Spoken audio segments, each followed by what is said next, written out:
Isang ordinaryong transfer student daw, pero sa totoo lang, taglay ni Eyato Amagiri ang top tier na mahika. Dumating siya sa prestihiyosong Saidukan Academy na may iisang plano, magpanggap na nobody lang at manatiling low profile.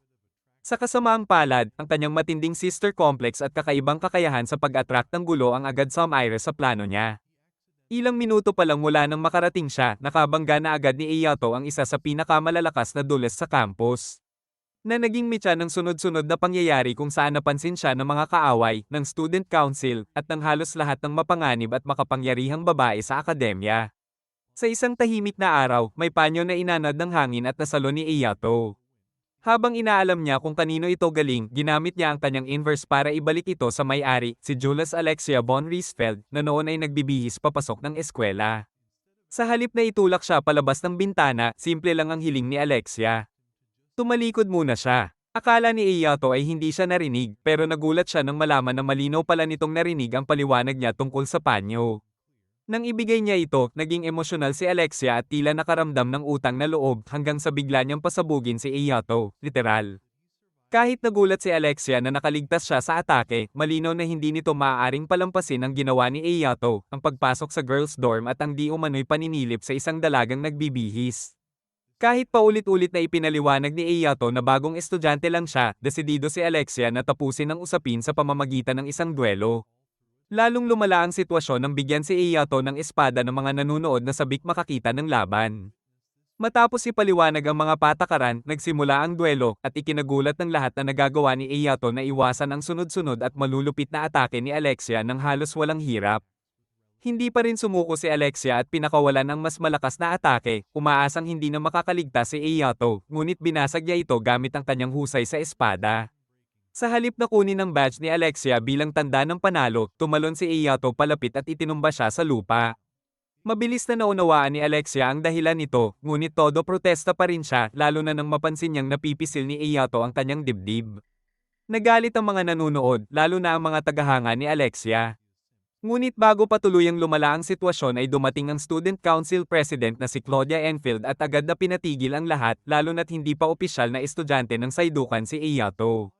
Sa ikinagulat niya, ka-grade pala niya si Claudia, kaya hiniling nitong maging mas casual siya kapag magkausap sila, kahit aminado si Claudia na hindi niya kayang gawin iyon pabalik dahil isa siyang mapanlikhang strategist na handang gawin ang lahat para magmukhang open-minded sa publiko bago gawing biro ang lahat. Pagdating nila sa student council room, ginamit ni Claudia ang isang hologram para dalhin si Eyato sa itaas ng kalangitan at ipaliwanag ang mundo ng Asterisk, pati na rin ang iba pang makapangyarihang akademya tulad ng Grips, Alvin, Gialom 7th Institute, Le Wolf Black Institute, Queen's Maidens, at ang Street, Galahadworth Academy. Kinokolekta ng The Sevens ang pinakamahuhusay na Genestela mula sa iba't ibang panig ng mundo para ipagsagupa sila taon-taon sa mga labanan na tinatawag na Festes. At ito mismo ang dahilan kung bakit umiiral ang Asterisk. Dahil bagsak ang naging record ng Saidukan Academy nitong mga nagdaang taon, hinikayat ni Claudia si Eyato na dalhin ang tagumpay sa kanila sa Festes ngayong taon.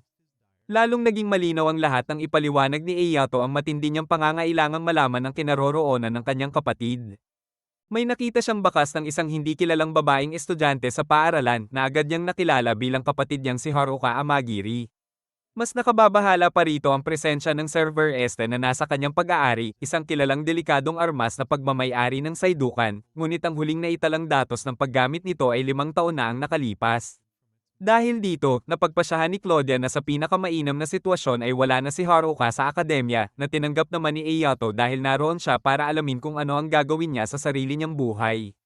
Bilang isang transfer student, binigyan si Eyato ng prioridad na pumili ng kahit anong armas mula sa arsenal ng Saidukan, kabilang na ang Server Este, ngunit hanggang hindi pa iyon maaari, ibang espada muna ang gagamitin niya.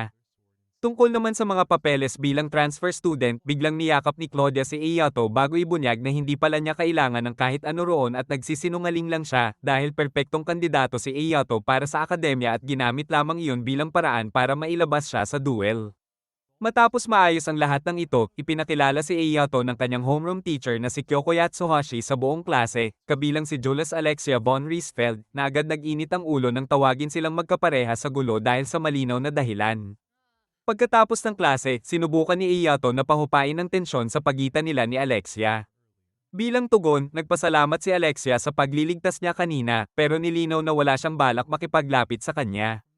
Paglabas niya ng silid-aralan, ipinaalam ni Ice Hiriyabuki kay Eyato na si Alexia ay isang prinsesa bago niya ipakilala ang sarili. Habang naglalakad sila, nalaman ni Eyato mula sa bago niyang kaibigan na si Alexia ang koro ng prinsesa ng bansang Liseltonia. Higit sa lahat, isa siya sa iilang struggle sa hanay ng mga Gen Estela. Sa kabila ng kahangahangang pinagmulan niya, walang nakakaalam kung bakit nasa akademyang ito si Alexia. Batid niya mula pa lang sa simula kung gaano karaming atensyon ang nakukuha niya, kaya siniguro niyang ipaalam sa lahat na hindi siya palabas na dapat pagmasdan. Para patunayan yon, sumabak siya sa sunod-sunod na mga duel at mabilis na umakyat hanggang rank 5, ngunit kalaunan ay naging malamig at mailap na personalidad na kilala ng lahat ngayon.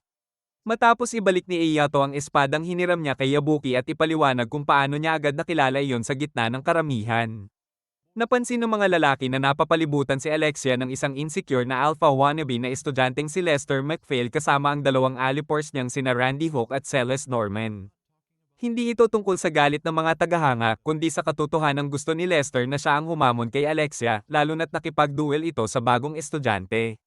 Kahit rank 9 siya at kilala sa pahina 1, 3 beses na siyang natalo ni Alexia sa lahat ng laban nila, ngunit patuloy pa rin siyang namimilit ng panibagong duel. Ayaw na sanang makipaglaban ni Alexia, pero nang patumbahin ni Lester ang panyo niya at maliitin ang dahilan ng pananatili niya sa Saidukan, malinaw na malapit na siyang mapahamak.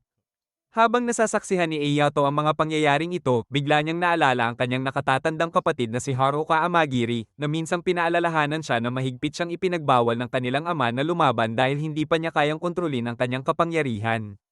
Malinaw kay Haruka na papayagan lang siyang lumaban kapag nalaman na niya kung ano talaga ang gusto niyang gawin sa buhay. Noon, tinanong ng batang si Eyato si Haruka kung ano naman ang layunin nito sa buhay, at simple ang sagot niya, ang lumaban upang protektahan si Eyato. Dahil dito, nangako rin si Eyato na lalaban siya para protektahan ang kanyang kapatid. Maya-maya, napagtanto niyang panaginip lang pala ang lahat. Paggising niya, lumabas siya para simulan ang kanyang morning routine sa pag-eehersisyo, at naalala ang nangyari kahapon sa parke kung saan sumingit siya sa isang pagtatalo at muntik nang mabugbog ni Lester, na umatras muna sa huli. Dahil dito, hindi napigilan ni Alexia na mamangha sa tapang ni Eyato, umaasang hindi lang ito isang tsamba dahil hindi mapagpatawad ang Saidukan. Samantala, naging mausisa si Eyato sa tunay na dahilan ni Alexia kung bakit siya naroon, na kalaunan ay nalaman niyang pera ang habol nito. Para makuha iyon, kailangan niyang pagtagumpayan ng bawat festes na haharapin niya, simula sa Phoenix Festa. Ang problema, wala siyang kapareha para sa torneo dahil wala naman siyang kaibigan, kaya't kahit pilit niyang itinatanggi, nabubunyag ang pagiging sore loser niya. Gayunpaman, umaasa pa rin si Alexia na ang magiging partner niya ay may kakayahang pang page 1 at may mga katangiang akmang-akma sa isang maharlika. Kahit hindi realistiko, gusto sanang pagtawanan ni Ice Hiriyabuki ang tinatawag na prinsesa, ngunit mas kailangan niyang asikasuhin ang kanyang mga tungkulin. Nang makaalis na siya, nagkaroon si Eyato ng pagkakataong makita si Alexia na tumawa kahit sandali, kahit na dahil lang iyon sa hindi niya matandaan ang daan papunta sa boys' dorm. Ang munting sandaling iyon ay napalitan ng matinding pagkagulat nang hilingin ni Eyato na samahan siya ni Alexia sa paglilibot sa akademya at sa lungsod kapag may oras siya. Sa huli, pumayag si Alexia nang ailahad ni Eyato na ituring na lang iyon bilang kabayaran sa utang niya sa pagliligtas sa kanya noon. Balik sa kasalukuyan, nagulat ang buong klase nang makita nilang bumati pabalik si Alexia kay Eyato, na labis niyang ikinainis. Sa kabilang banda, nagulat si Eyato nang makita ang isang pamilyar na mukha, ang kanyang childhood friend na si Saya Sasamiya, na lumipat sa ibang bansa 6 na taon na ang nakalipas. Hindi man niya halata, hindi niya agad napansin na mas tumangkad na si Saya. Nang mapag-usapan ng tungkol sa ama nito, sinabi ni Saya na sana ay magpahinga naman ito sa trabaho, lalo na't siya mismo ang naghatid sa kanya sa paaralan para i-promote ang bago nitong imbensyong baril.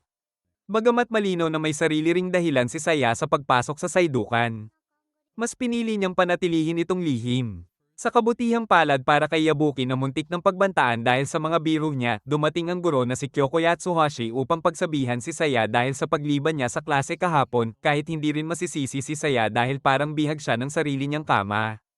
Pagkatapos ng klase, handa na si Alexia na tuparin ang pangako niyang ilibat si Eyato sa campus. Ngunit dahil kasama ni Eyato si Saya, nalaman nito na may ipinangako pala si Alexia sa kanya. Kahit hindi niya alam kung ano ang tunay na dahilan nito. Dahil dito, nauwi sa isang hindi kinakailangang pagtatalo sina Saya at Alexia kung sino ang dapat maglibot kay Eyato.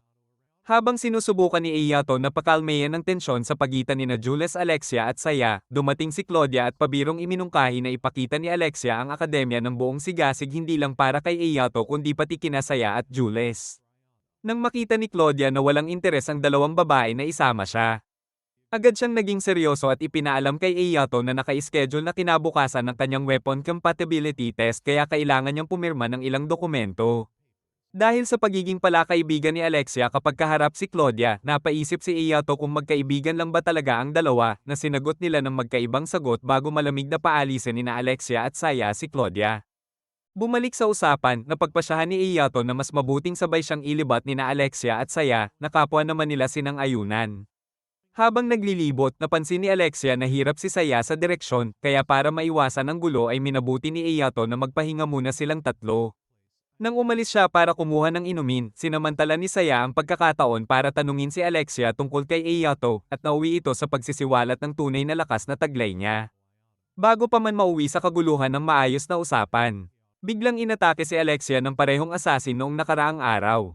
Sa pagkakataong ito, nakita na niya ng malinaw ang kalaban at gumanti, ngunit sinalag ang kanyang atake ng isa pang asasin.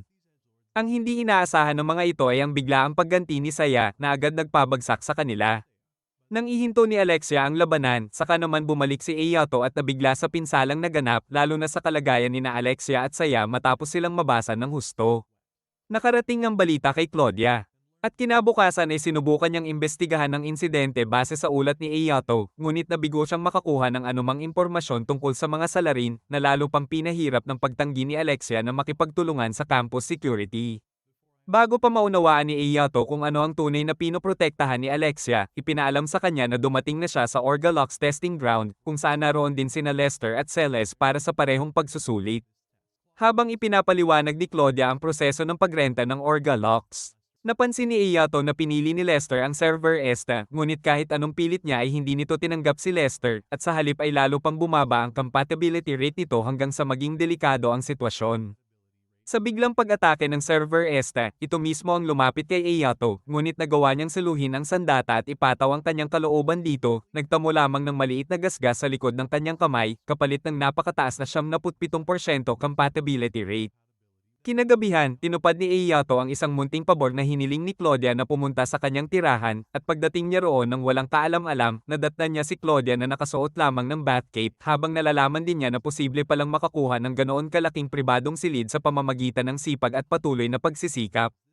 Habang pinag-uusapan iyon, patuloy na sinusubukan ni Claudia na asarin sa paraang kultural ang kanyang bisita bago tuluyang dumiretso sa pakay. Ipinabatid niya kay Eyato ang tungkol sa mga estudyanteng nakapasok sana sa susunod na Phoenix Festa ngunit napilitang umatras dahil sa malulubhang pinsala. Bagamat wala pang ebidensyang nagpapatunay na ang mga kalahok na ito ay inatake, at wala ring malinaw na bakas kung sino ang umatake kay Alexia, malakas pa rin ang hinala ng disciplinary committee kina Lester MacPhail at Randy Hook dahil wala silang may pakitang alibay noong oras ng pag-atake kahapon. Gayunpaman, dahil walang sapat na ebidensya, nakatali ang kamay ng komite. Ang tanging malinaw sa kanila ay si Alexia ang susunod na target ng umaatake, kaya upang mahuli ito, hiniling ni Claudia kay Eyato na manatili sa tabi ni Alexia, lalo na't tila komportable ito sa kanya. Nang tanungin kung bakit labis ang pag-aalala ni Claudia sa kaligtasan ni Alexia, simple ang sagot niya, tungkulin niya yon hindi lamang kay Alexia kundi sa bawat estudyante ng akademya. Gayunman, ayaw ni Claudia na humingi ng pabor ng walang kapalit. Ngunit alang-alang sa ikabubuti ng lahat, agad itong tinanggihan ni Eyato at nagpaalam. Kinabukasan ng umaga, hindi napigilan ni Alexia na matarante sa bawat papuring binibitiwan ni Eyato bago niya ito ilibot sa lungsod at ikwento ang iba't ibang antas at distrito ng Asterisk, hanggang sa magpasya silang magpahinga at kumain sa McDonald's. Nagulat si Eyato nang makitang isang prinsesa ang kalmadong kumakain ng burger sa pampublikong lugar, kasama pa ang mga kaibigan niya mula sa kanyang sariling bansa. Nang mapagtanto niyang walang basehan ang kanyang mga inaakala, binanggit niya ang mga banta kay Alexia at ang mungkahi ni Claudia na samahan siya bilang hakbang sa seguridad. Ngunit sa sandaling ipahayag ni Alexia ang pagtanggi niyang umasa sa tulong ng iba, biglang sumulpot sina Lester kasama ang kanyang mga tauhan at muling iginiit ang isang duel na agad ding tinanggihan ni Alexia. Dahil dito, naging agresibo si Lester at umabot pa sa pisikal na pagbabanta kay Eyato, na mahinahong nagpabatid na siya ang unang paghihinalaan sa mga pag-atake kay Alexia nitong nakaraang 2 araw. Napilitan lamang umatras si Lester nang balansya ni Celeste Norman sa bigat ng sitwasyong maaari niyang kaharapin. Sa kalooban-looban niya, humanga si Alexia sa hindi matinag na paninindigan ni Iyato. Muntik na siyang mabitawan ng karaniwan niyang malamig na asal, ngunit agad niya itong pinigil sa pamamagitan ng pagpapakita ng kanyang matinding pagmamataas.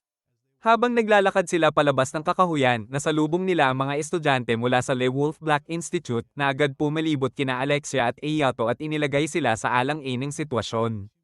Dahil pamilyar si Alexia sa ganitong maruruming taktika, nagawa niyang mag-isa na pabagsakin ng mga ito at piliting magsalita. Lumabas na binayaran sila ng isang matangkad at malabong lalaking nakaitim para saktan si Alexia na sa sandaling iyon ay nagtatago pa rin sa kakahuyan.